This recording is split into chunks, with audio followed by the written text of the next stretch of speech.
Johnny Manziel, Heisman Trophy winner, former Browns QB, and former CFL and AAF quarterback.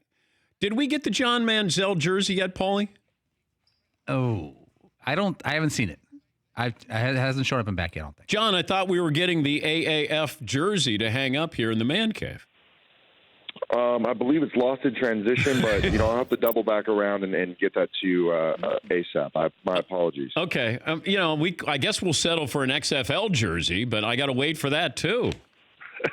Yeah, I guess we all have to kind of wait on what's happening moving forward. Okay, the XFL game plan. You get reunited with June Jones, who coached you in the CFL. Where do we stand with that? With the possibility of playing for XFL in Houston?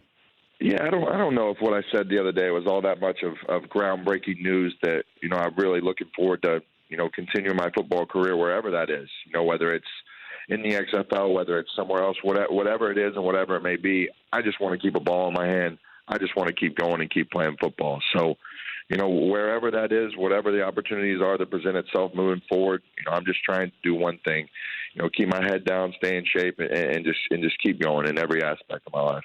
Any chance to go to an NFL training camp? Have you or your agent heard from anybody?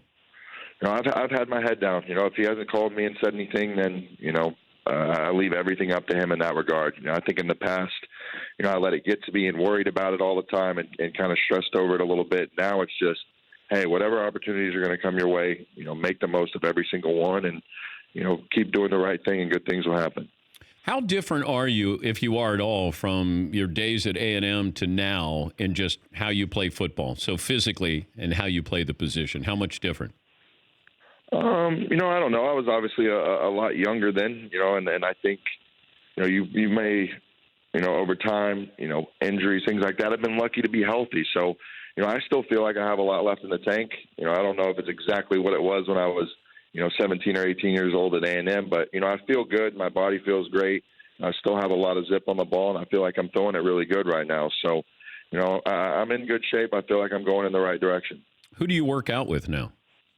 I still work out with George Whitfield in San Diego. Okay. And then, I have a good base of people that I've kind of acquired, over the couple years that good regiment, good schedule. And really, for the last couple of years, it's almost been year-round just training and trying to get back to the opportunities that I've had. Do you know what you're going to do after football, whenever that happens? It's a little bit of an undecided. I've started working on a couple of things that I think may interest me. And one thing that for sure interests me is being back around, Texas A&M in whatever capacity that is. So, I have a good relationship with Jimbo Fisher, a good relationship with the school, and that's a place that means a lot to me and a place that I want to, tie myself to for the long term moving forward after my football career would be over. Have you talked to Jimbo about being a quarterback's coach or joining a football staff? No, we haven't got to that point yet, but I do get a chance to go back to College Station, and I'll make sure I do a couple things. One, that I go say hello to Jimbo, and two, I just kind of pop in there and go watch film, be around the program, be around the guys. I have a good relationship with Kellen Mond. A guy who I think is going to have a breakout year and has a ton of potential, and just trying to help them learn from, the guys in the QB room, learn from some of the things that I went through, some of the things that I struggled with in college that, I wish I had a chance to go back and do a little bit differently. So, I have a good relationship with everybody at A&M right now in that football building and, especially with the quarterback there right now. Are you a fan of the Browns? I'm happy for all the guys that are there.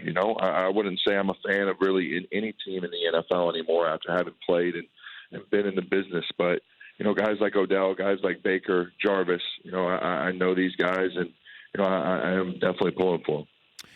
What about paying college players? I wondered about this when we were having you on, you and Tebow, and, there's certain players that, they're generating their income there. Like, you guys are different, but could you come up with an ideal plan to pay college athletes or those whose likeness is used? I've thought about this a lot. I just don't see how you can ever get by the Alabamas of the world, these big schools having the, unlimited funds to be able to go do this type of things. Just year in and year out, a team like that trumps, a UCF, trumps a smaller school. How is that, competitive balance really shifted whenever the money gets involved. So, I think one day maybe down the road they'll find ways for maybe likeness or, things like that where guys can capitalize a little bit. But, the thing that we know about the NCAA is I'm sure it'll be extremely light, and I'm sure it'll be, unfair to the players nevertheless if they're getting paid or not. What was your best offer coming out of high school?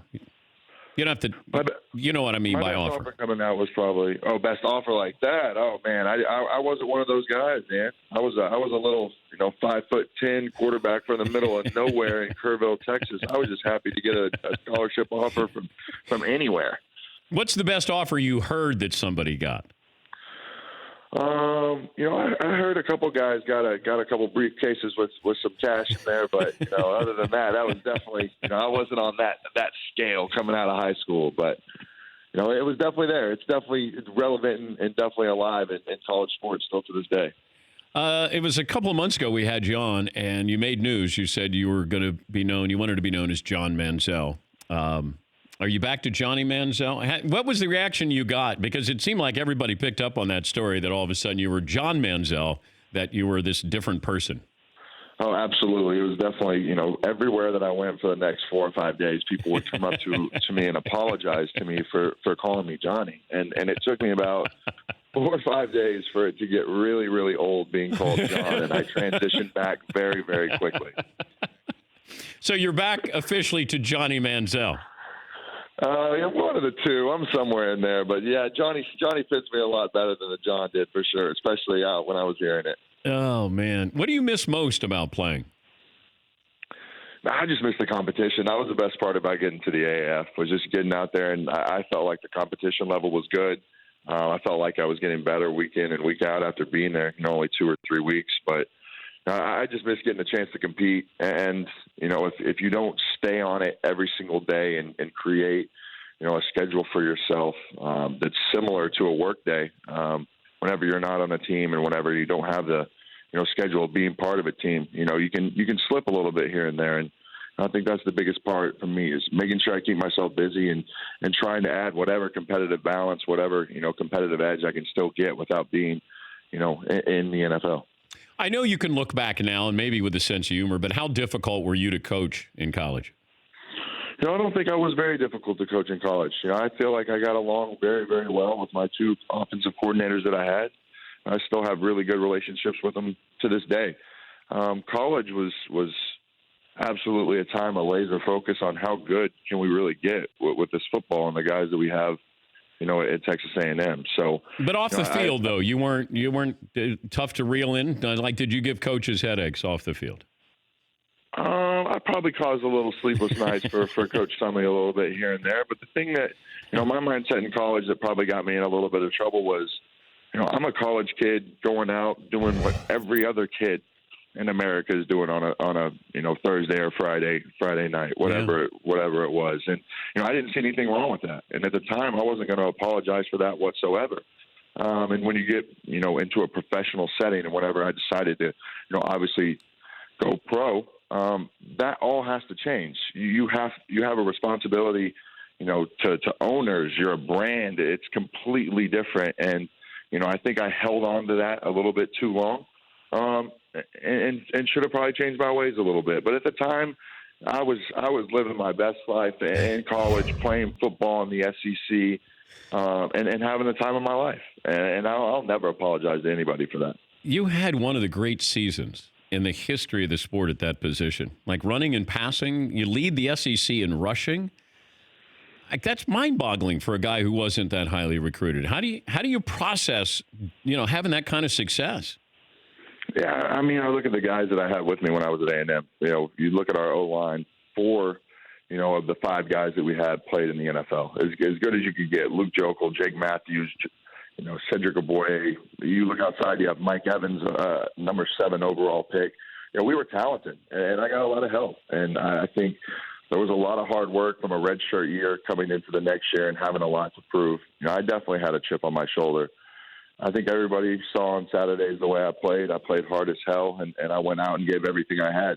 And I think I got a lot of help from my teammates. I think I was in a great situation. I had an amazing coach and Cliff Kingsbury and Kevin Sumlin. And, you know, it was a special year for A&M. A special year personally, but you look at the guys we had on that team, I don't think there's any surprise that, you know, we did what we did. But how much enjoyment did you take on beating or playing well against Saban? Yeah, if you didn't think it was amazing to walk into the College Football Awards at the end of the year and shake Coach Saban's hand after walking into Alabama and handing them a loss, it absolutely felt good. But, you know, what probably felt a little bit better for him was going to the SEC championship, going to the national championship, and stomping Notre Dame. So I would have traded the win for being in that position any day of the week. But it was a hell of a day in Tuscaloosa. Are you? When are you eligible for the College Football Hall of Fame? Do you have to be out a certain number of years? I believe it's 10. Okay. All right. Well, you can work on your speech there in the meantime while you wait to hear from the XFL, right? I guess I got some time on my hands here. Yeah, you and Tebow. Maybe you and Tebow can go in at the same time. Close. That'd be nice. A couple years before me, but close. Yeah, that'd be good. Hey, stay in touch. Good luck with this, and thank you again, Johnny. Absolutely. Thank you for having me on. It's always a pleasure, buddy. That's Johnny Manziel. Guess no longer John. He's back to Johnny Manziel. He had a good run as John Manziel. For more Dan Patrick Show, tune into Audience Channel 239 on DirecTV. Stream for free on BR Live or download the Dan Patrick Show app.